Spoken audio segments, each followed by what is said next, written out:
And 3, 2, 1. It's Friday. I know. Friday's awesome. Friday's the end of the week, but for some of us that actually have to work on other days, it's not really Friday meaning what Friday means. It's kind of just another day, which is good. Fridays are always good.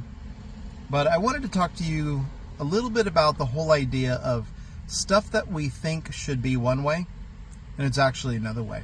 I've been watching a lot of videos on the rapture, and I'm not sure what you guys and girls feel about the rapture, but the summary of what it is there is a Christian understanding, which most believers adhere to, that at one point in time, the church as a whole will be raptured or taken up.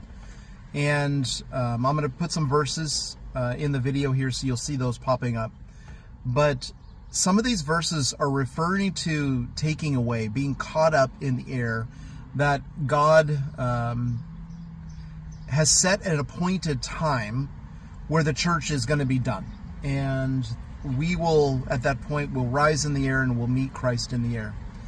And it's interesting because some of the things in Revelation, as we read in Revelation, some of it is going to exactly happen. Some of it's more visionary. Some of it's more trying to give you some sort of understanding that these are symbolic things that will happen. And so there's been this understanding too that, well, maybe the whole idea of the rapture, the taking up of the church, is symbolic. Maybe it's something that's not really going to physically happen. It's more of just somebody said that and then it just kind of caught on, and they took some verses and some different things and they were able to draw that little line of conclusion, or like this dot to this dot equals rapture. Yes, of course, most of us know who have been believers for a while that there is no word in the Bible that says rapture. Most of the words we see are like caught up, we'll rise and meet him in the air, things like that. And they've put an English term on to be raptured, to be caught up, But here's the thing with that is it doesn't really matter one way or the other. So my encouragement would be this is one of the topics that for believers we need to not be fighting over, disagreeing over, or having controversy over. Because whether you're, and there's like three terms, you're either pre-trib, like you're going to be, like the church is going to be raptured before the tribulation starts, or you're mid-trib, so like the tribulation will start and the church will be raptured during that point. Or you're post-trib, so the church will be raptured after the tribulation. So you sit there and you think it's like pre, mid, post. No matter what happens, one way or the other, there's this belief that we're going to be leaving. What if we don't leave? What if we misinterpreted it? What if we're going to be caught up after it's all done, said and done? I guess that would be post-trib. But one way or the other does not change how we should be living our lives. And I think for the most part, most people know that. But I would check and make sure that other believers aren't hammering on people of other faiths, maybe other slants on faiths. I'm not talking like Hindu or Buddhist or things like that.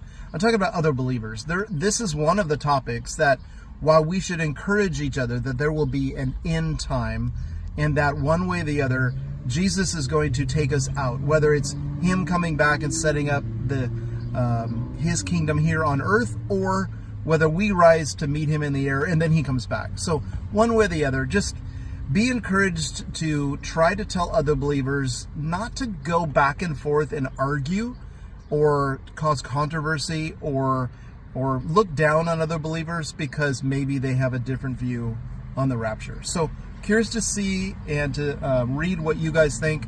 Maybe put it down in the comments. Let me know what your thought is on rapture. Maybe you're pre, mid, post, and you have a specific belief, but how do you handle that interaction with other people?